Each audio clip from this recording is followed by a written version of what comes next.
Dans notre corps, c'est exactement pareil. Si on a dans nos rayonnements des mémoires comme ça de jugement, et on en a, Dieu sait si on en a, moi aussi, je ne suis pas meilleur que vous, automatiquement ça va être aspiré par quelqu'un ici qui va l'exprimer et qui va nous faire souffrir, qui va nous taper dedans, on va souffrir, on va être mal, on va même parfois se battre parce qu'on n'accepte pas, et en faisant tout ça, on permet une purification de notre chair. Voilà. Mais maintenant qu'on a compris comment ça marche, pourquoi encore vivre ça? On peut faire mieux, plus facile. Pourquoi encore rouler en vélo en faisant des salamalettes devant des croix ou des statues en plâtre, alors qu'on peut avoir une voiture et rouler sur une belle route? Vous voyez? Je ne veux pas dire pour ça que la PMT c'est la panacée, mais je veux dire quand même c'est assez avant-garde. Parce qu'il n'y a pas une technique au monde, il n'y a pas une technologie qui fait ce travail-là pour l'instant. Il y a pas mal de choses, moi j'ai un ami qui sont pas mal, il y a pas mal il y a des gens aussi qui ont transmis leur mémoire uniquement en priant 5 heures par jour pendant 30 ans. Mais peut-être c'est plus tellement ça à faire maintenant. De toute façon, on n'a plus le temps. Vous voyez? Voilà en gros ce que je voulais vous expliquer. Est-ce qu'il y a des questions là-dessus? L'histoire de Grégor et tout ça. C'est important que ceux qui reçoivent la PMT ou qui le font comprennent un petit peu ces mécanismes-là. C'est pas évident à intégrer. Quand vous dites on n'a plus le temps, c'est parce qu'on va vers l'implosion. Si rien ne se passe oui, et puis il y a quand même des choses qui montrent qu'on est à la fin d'un système et que ce système, le temps se rétrécit. Il faut quand même qu'il y ait quelques survivants.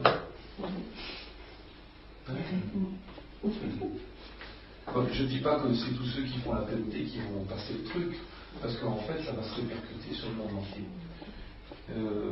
Il m'a été montré que justement en réunissant le bien et le mal, vous savez le symbole de la prière c'est ça, quand on prie dans l'église, on fait ça, le mal et le bien, le plus et le moins réunis en une seule énergie. Il y en a très peu qui ont compris ce symbole-là. Le yin et le yang, c'est la même chose. Oui, absolument. Mais quand tu regardes maintenant le comportement entre les hommes et les femmes, c'est pas vraiment réuni. Pourquoi? Parce que c'est pas réuni en nous. Tu comprends? Nous aussi, dans notre vie, on a été un homme macho, ou on a été une femme manipulatrice, ou jalouse, ou possessive, et c'est ça qui empêche la réunion.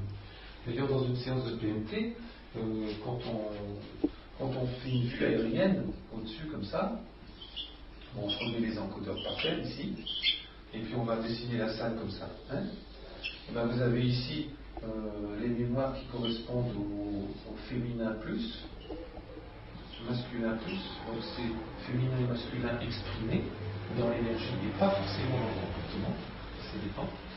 Et ici en diagonale, vous avez le moins, masculin moins, et le féminin qui n'est pas exprimé. Et dans les couches sexuelles, émotionnelles, mentales, tout ça qu'on trouve du sol jusqu'en haut, on peut voir ici énormément de domination de l'homme sur la femme, ici de l'homme sur la femme et de la femme sur l'homme, avec ici dans la ligne ici qui est la réunion des deux, des choses atroces qu'on ressent dans la main, qui font même mal parfois, douloureusement, tellement on a vécu des relations dures, difficiles, on s'est entretués parfois entre l'homme et la femme. Mais si tu veux, l'homme et la femme, c'est un petit peu l'expression du mal et du bien. C'est la même chose, parce que tout est descendu. Si vous voulez, l'énergie de souveraineté, quand on était peut-être encore naïf, mais dans la conscience de l'arbre de vie, c'est de ça qu'on va. Quand on est descendu, elle s'est diffractée en deux, avec ici, mettons la domination, et ici la soumission. Tu vois, tout s'est diffracté en deux. Ici, la générosité et l'avarice, ici, la douceur, la violence, là, la paix et la guerre, là, l'intelligence et la bêtise, là, je sais pas moi, il y en a des milliers comme ça. Là, la prétention et la médiocrité, là, l'ambition et puis le découragement, et puis on peut faire toute la liste comme ça. Et il ne suffit pas de chasser la médiocrité, de chasser la domination, de chasser l'avarice, de chasser la méchanceté, la cruauté. Il ne faut pas chasser. Ce sont des énergies quand même. Elles ont une force. Mais elles ont été conceptualisées dans une conscience du bien et du mal. Et là le problème. Alors, même si on le comprend mentalement, ok, le mental a bien compris. Ok. Mais le cerveau, c'est quoi? C'est 5% de notre corps. Les savants disent qu'on a, je ne sais plus, 6 000 milliards de cellules. Ça fait 6 000 milliards de cerveaux transformés. Parce que chaque cellule est autonome. Elle a un système digestif, un système respiratoire, un système d'oxygénation, d'élimination, et elle a aussi son émotionnel, son mental et sa propre évolution. C'est pas par hasard que quand on a une grande peur, on fait une jaunisse, on confronte un crise cardiaque alors qu'on a un calcul dans les reins. Ce qui prouve bien que les cellules ont des réactions émotionnelles et des réactions mentales en rapport avec l'événement qu'on vit. Et donc, chaque cellule a une intelligence.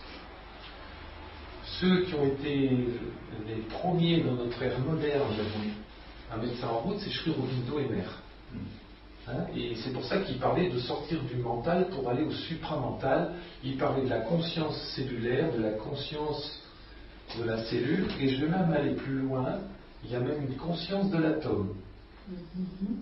Et ça, c'est Jiwalpur qui en parle dans un des livres d'Alice Bailey. La conscience de l'atome, même un atome est conscient. Parce que tout est conscient, puisque la conscience, c'est l'être, c'est cette énergie qu'on appelle Dieu, qu'on ne sait pas mettre autre chose dessus. Moi, le mot Dieu, c'est difficile pour moi, parce que je l'ai souvent utilisé dans le temps, et dans un rêve, on m'a dit que je ne devais plus l'utiliser. Parce que c'est une illusion. C'est un concept. C'est un concept, ça n'existe pas. Ça est. Mais ce qui est n'existe pas. Oui. Donc, en gros, la PMT, elle pousse les gens à aller vers cette conscience. C'est pas un truc pour dire oh là là, j'ai manque d'argent, je suis au RMI, je voudrais trouver du travail, donc j'ai des mémoires qui bloquent ça. On débloque les mémoires, je trouve du boulot, je suis content. Bon, il y en a peut-être qui vont le faire pour ça. Hein.